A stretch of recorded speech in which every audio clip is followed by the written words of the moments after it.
UNESCO is now warning that the statues on Easter Island could be lost to the sea. Here by 2100, they're saying that this whole region, from rising tides, could be gone. Now, we've talked about this. We've talked about the agendas being pushed here globally.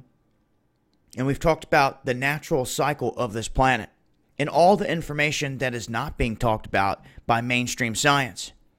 Now, in terms of this location, it's a popular one where a lot of people come down to this area and they bring some $70 million worth of income basically for the people that live on this island, for business, hotel, restaurants. They depend on tourism because if there was no tourism, these people, for the most part, would be out of luck. Now, what they're saying is that this ancient site that goes back, they're saying 2,000 years ago that this site was abandoned and then it was discovered by Polynesians 1,000 years ago. That it sits 2,200 miles off the coast of Chile, but it is Japan that has just spent some $400,000 to construct a massive marine wall around this area to stop the coastal erosion. Now, to me, there are already a lot of ancient mysteries hidden underneath the waters out here on our planet. It's no secret at this point that many places are underwater. They are discovering them left and right. And what we're noticing is that if you go down some of these coastlines and you find one city that dates back to an ancient time, well, if you just follow that line down further, chances are you may run into another settlement. With this in mind, new things are being discovered every day. Just off the western coast of Florida in the Gulf, there was an ancient pond that was discovered. It had peat moss on it, and that peat moss helped preserve all the bones and everything that they're now finding inside of that area. And they're saying that it existed a long time ago when the water was way lower. Now, also, when the water was lower, the Great Lakes were a lot drier over some 10,000 years ago. There are also items, what they call America's Stonehenge underwater, at the bottom of Lake Michigan. I believe it's Traverse City. I was watching a documentary on this last night, and it just blew my mind because they hit on all these key points. And then here is this story, and they're talking about it joining them down the road. Now, they were showing, the areas of the Bahamas and the massive slabs that are said to be dated to 10,000 years old that are underwater out there. The city right off the coast of Florida that was just discovered. The small town that many people have not a clue about. All of the other ancient things that are on the ocean floor that you can see down in the Keys. Now, before I went down to the Keys 2 years ago, I was noticing there are all these lines and perfect circles and squares on the sea floor that you could see from satellite. So when I got down there, I rented this little boat. I took the drone out, launched the drone, about barely got that thing landed back on the boat out in the ocean.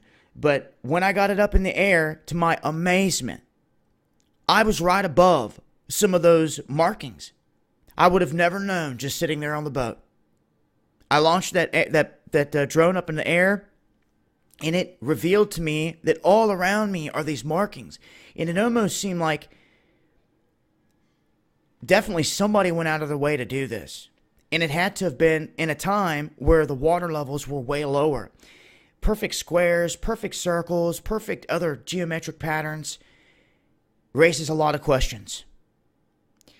The only way we're going to get to know what is there is to go diving, in my opinion. And that's something we're going to look forward to doing here in the future. We're going to look forward to getting out to some of these places. We don't have to dig up some of these spots. If we can get permission to go to these places and take ground-penetrating radar, then we can see what is underground. We put in enough work, we can maybe start to paint a picture of something being there. And then if we do show proof that something's there, maybe then we can get permission to dig. We're going to have to take step by step, and someone's going to have to do it, or we're never going to find the truth out. We come from the gutter. We're trying to make everything happen out here the best we can. Try to reveal these truths to the world. If people don't get out here in search of them, you're never going to know. If someone doesn't find it and reveal it to the people, then you're just never going to know. So that's what we look to do. It's like the Indiana Jones in me that wants to find the ancient mysteries. We've been on this mission for some time. There's a lot of different mounds out there that we've explored that I'm going to continue to explore. We're going to revisit Serpent Mound, and I have a very, very special bit of video that I'm going to share after that's done. There's several other mounds. I have a buddy Mike that is talking about checking out the Adena mounds and other sites across the country. This is going to be a team effort. It's going to take a collective of people doing research in these areas and being able to use modern equipment to our advantage to try to see into some of these spots, whether it's ground penetrating radar to see what's beneath the earth, or whether we're getting a drone up in the air just to simply see what is right there on the ocean floor. So a lot of things out there. Lake Michigan has that whole spot with a mastodon carved into the rock on the ocean floor. You're talking about a 10,000-year-old site that is just sitting there, if not older. Now, they're wanting to keep that site secret. And last night on the History Channel, they showed it once again, right after we got done talking about it in a hangout. So it was like a sign to me. You guys need to get up here and check this out. And there's so much more. If that was there, can you imagine how much more can be sitting on the bottom of the Great Lakes? Come on, they're massive. You think they got lucky and found just one with sonar? That's it? I don't. I believe there's way more. The only way we're going to find it is to get out there and look, and it's a part of the hunt. Now, of course, Smithsonian is going to be looking over your shoulder if you're digging in banks and all these other areas which they deem to be World Heritage Sites, so you're going to have to be careful and follow the rules, so to speak, unless you're on your own property, unless you have permission, and then you can go to town. And I wish you the best of luck out there. If anyone was to stumble upon a Hall of Records or a crystal skull or anything amazing like that, and you want to share it, well, I'll be glad to meet you to check something like that out. I know it's, in some of these instances, it's not going to be something you're going to want to make public. I understand that, and I understand the decision that comes with that. Respect it, because I know where a ton of our material has ended up. The Smithsonian, locked away where none of us will ever see it again. Now, how are we learning from that? We're not. And that's exactly how they like it, because it's control. If you control the history tends to repeat itself, well, then you can control what people are thinking. And if they do not know what happened in the past, then they could potentially not see what's coming in the future. Also, if there was a massive cycle that this planet's going through, a natural one, you wouldn't know that neither, because they're keeping it hidden from you. So, when I see stories like this, and I hear the constant talk of waters rising and this and that, there may be some truths to some of this out here, but I don't buy the full-scale agenda that they're pushing on the people.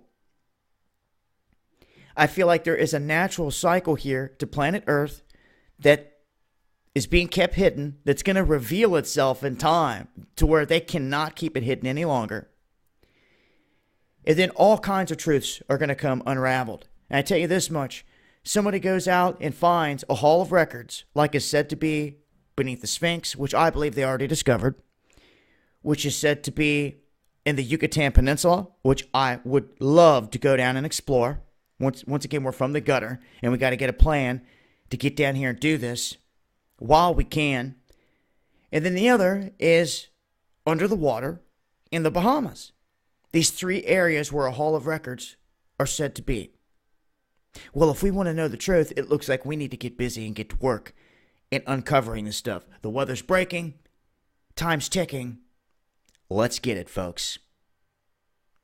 We look to hold some big outdoor conventions coming up in certain places. Just keep your eyes open, your ears open for word on that. We'll update as we go. Don't want to give away our locations before we get there because of haters and people trying to attack us. So we will update as we go and hopefully be able to meet some people on the road along the way. I'm going to leave a link And until we do unravel the mysteries of our histories, this has been Dabu 7. Peace.